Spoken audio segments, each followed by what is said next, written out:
car won't start. Is the battery bad? How do you know?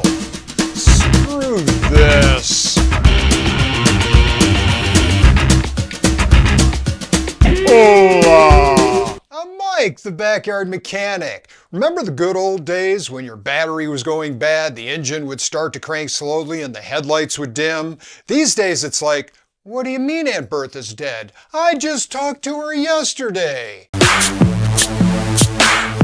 Do batteries seem like they go bad suddenly these days, or is it our imagination? They do. Modern batteries are designed for high bursts of current. When an internal plate breaks or a cell shorts, you go instantly from 12.6 volts to 10 volts or nothing. AGMs in particular hold voltage very stable and crank strong, hiding the fact that they are dying. Cars now have smart charging systems that automatically increase idle RPM, adjust alternator output, reduce accessory load, and smooth electrical fluctuations. So even while batteries are getting weak, the car compensates. This is why you need to test your battery more often these days or risk being stranded. But how do you test it? You could drop it off at the mechanic, but then you're obligated to buy an overpriced battery from them, and you're also going to pay for testing and installation. Unless you've got this coupon from a nearby mechanic for a free battery test. Does your video take coupons? The fine print says you still pay for the battery and installation. What am I saving? Is this even real? You could take it to O'Reilly and they will test it for you with free professional grade equipment. But if the battery is bad, you'll feel obligated to buy a battery at a rather high price. I've done this and they've had to charge the battery, which took quite a while when you're without a car. I had to walk around and keep myself busy. I was arrested. Twice. AAA will do a free battery test and do free installation of a battery that you pay for. Same service as O'Reilly, with the convenience of having it done in your driveway, or on the side of the road, or Coney Island, or Lido's Adult Theater, wherever you may be. Michael, did you get arrested at Lido's Adult Theater? That's a good question, Mitt. Let me answer that. Let's see, Control-Alt-Delete. Yeah. Too much to talk about in this video. Ain't nobody got time for your shenanigans. We don't have someone test our battery for us in Mike's man garage. Screw this. We could do pro-level testing of a car battery on a budget. Before talking about testing, we first need to talk about charging. You can't test an uncharged battery. Well, you can. There's no law against it. However, the results will be, you tested a drained battery and, yep, battery's drained. You can just drive the car around to charge up the battery, but you'd be surprised how long this takes. We drove the Civic around for 15 minutes and the volts went from this to this, and it should be this. So I need a battery charger. I figure just any battery charger will do, right? Wrong. Nerd me. I haven't seen you for a while. Yes, I notice you have been using artificial intelligence, which, when multiplied by your intelligence, is still a 0 IQ. Oh, math humor. Mitt, yeah. Anyway, I want my battery to charge fast. Fast is fun for idiots and Mustangs, but not for charging a lead-acid battery. Some chargers come with a boost mode that fast charges a battery. You should only get this if you know what you are doing, and the evidence shows that you do not. A fast charger, specifically older ones without safeguards, could have consequences.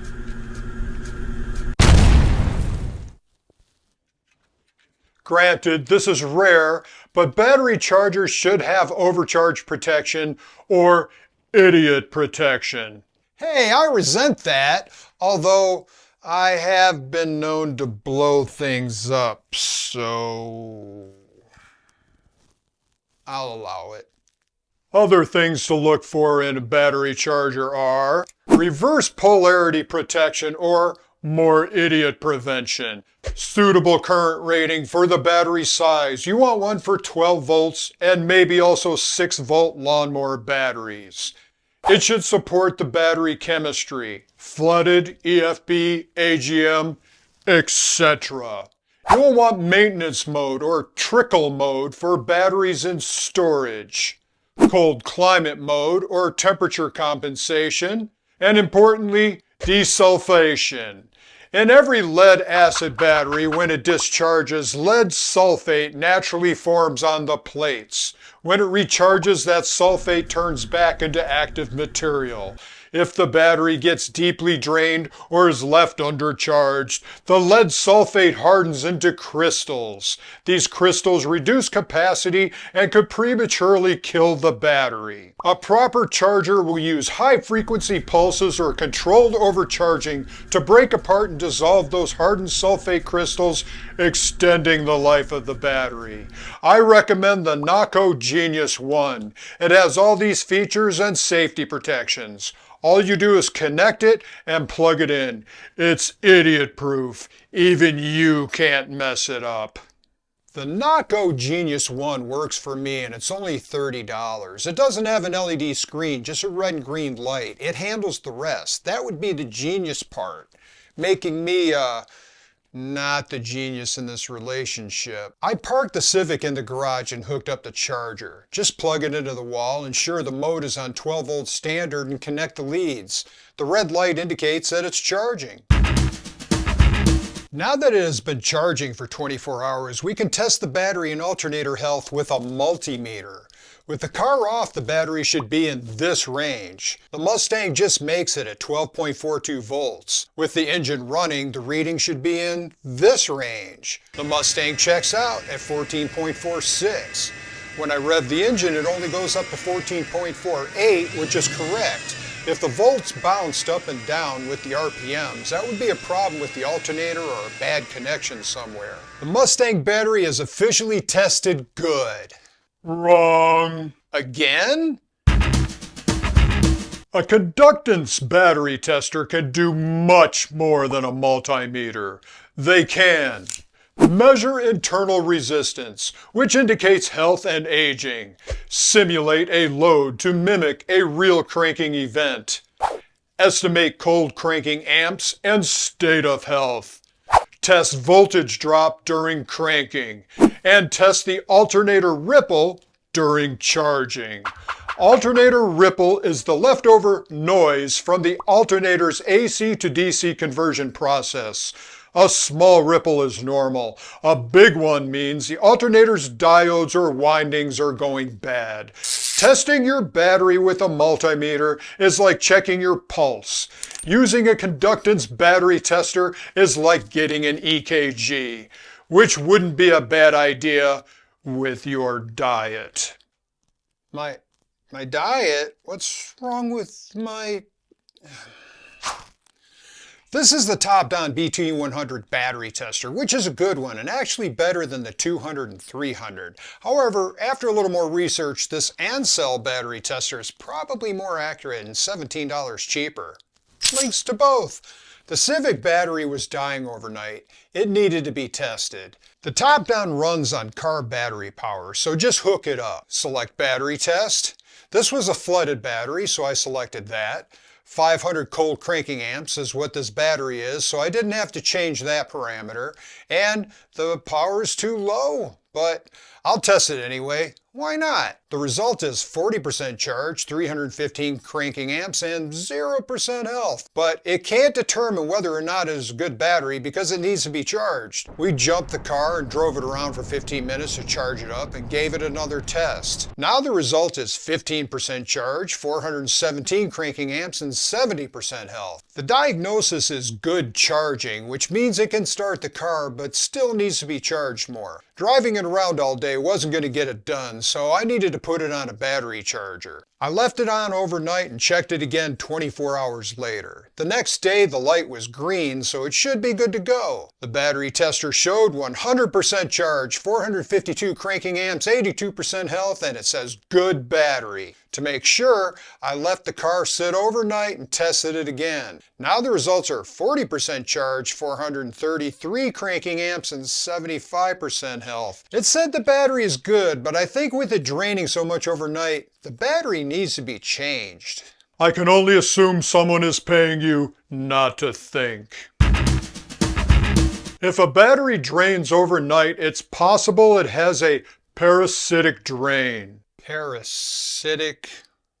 Or for those who are apparently paid not to think, there is a rogue process in the car that is consuming energy while the key is off. To test this, turn the car off and all accessories and let the vehicle sit for 30 to 60 minutes so that all of the system computers go into sleep mode. Disconnect the negative battery cable. Plug the red probe of the multimeter into the 10 amp jack, black into COM. Connect the multimeter in a series by attaching the negative lead to the negative battery post, then the positive lead to the negative battery cable. Turn the multimeter to 10 amp DC. Over 300 milliamps is a major draw and could drain the battery in 24 hours. Anything over 100 milliamps should be tracked down, which you would do by pulling fuses. When a fuse is pulled that drops the milliamps, that is the system that needs to be investigated,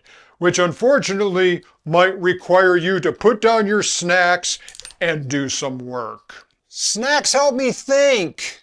I hooked it up according to Nerd Me's specifications and let it settle for a few minutes. The milliamps would sometimes jump up to an uncomfortable level, but for the most part, this Civic passes the test. Not with flying colors, but it passes. I have a simple charger and a DIY conductance tester. Am I good? Good and fat? My lord, are you not able to stop eating? I'm not eating ice cream, I'm eating my feelings. Straight from a tub of lifelong disappointment.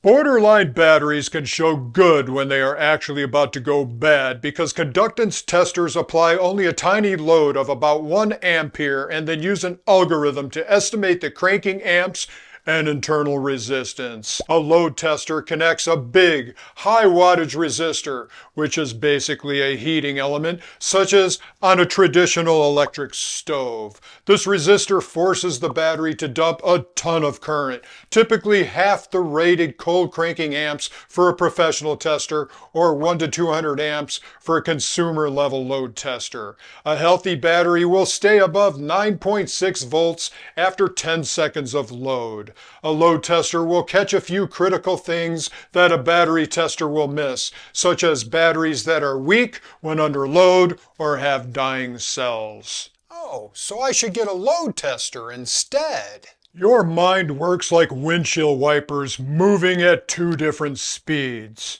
They all have unique aspects. How can I dumb this down? A multimeter is like taking a bite of beefaroni and somehow knowing that it tastes, much like your personality, off.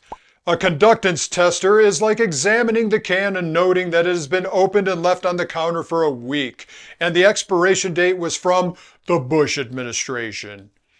The first one. A load tester is akin to your entire extended family coming to stay in your house for Thanksgiving, and you attempt to feed them with your beefaroni. Hopefully that analogy is something your grease-addled brain can understand. I am suddenly in the mood for deep-fried turkey. But in the meantime, I got this load tester.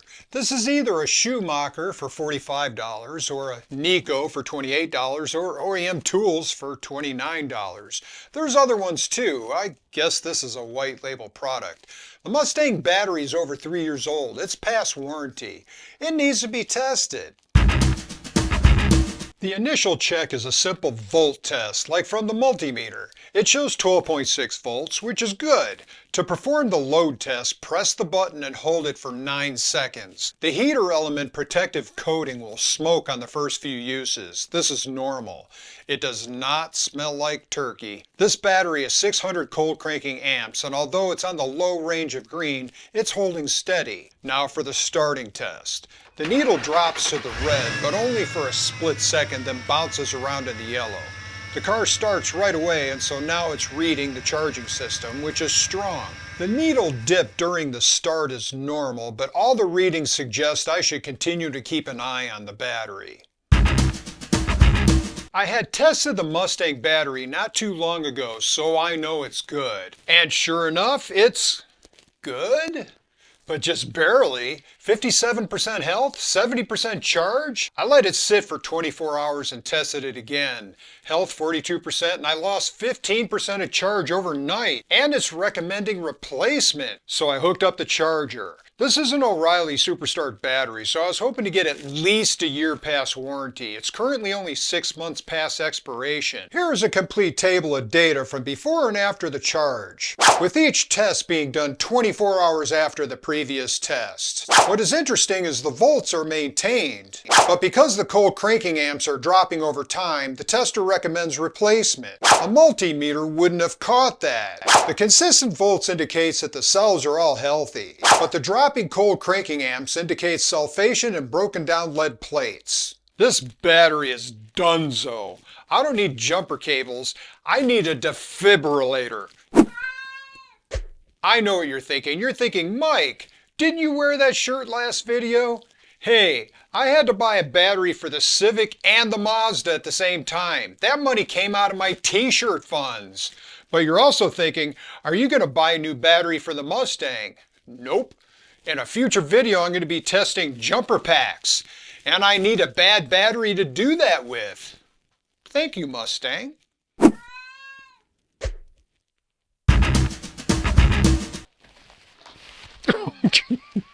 Time to like this video. Oh, you already did? Good. Of course I believe you. You are my biggest fan, so why wouldn't you? And don't forget the Patreon. As you may have noticed, despite the last scene, I've cut back on the bloopers that I traditionally show at the end of my videos. This is because I'm much more polished, professional, and I'm lying. I am none of those things. I've been saving them up for my first ever Patreon exclusive. If you've been missing my maniacal marble mouth musings, now's your chance to catch up. Yes, Socket will be there, as well as Socket. As a teaser, here's a picture of them loving each other's company.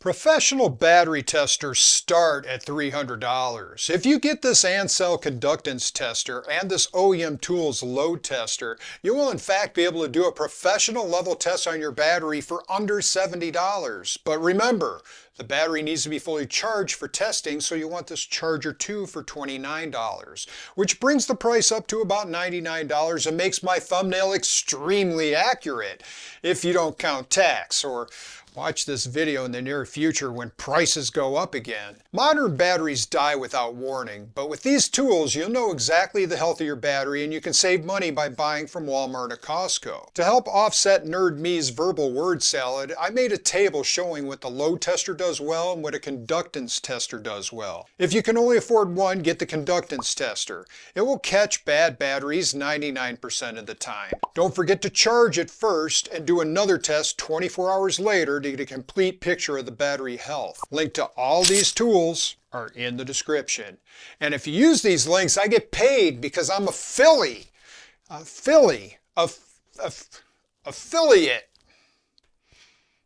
get paid.